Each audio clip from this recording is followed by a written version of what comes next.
করবেন না।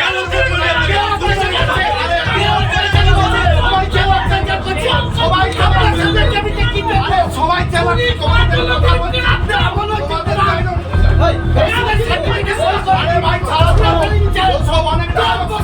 মুখ্যমন্ত্রী মাননীয় শুভেন্দু অধিকারী বলেছেন যে সবকা সাথ সবকা বিকাশের লক্ষ্যে নরেন্দ্র মোদী যেটা বলেছে সেই অনুযায়ী প্রত্যেকটা বাড়িরই ফর্ম পাবে অন্নপূর্ণা ভাণ্ডার।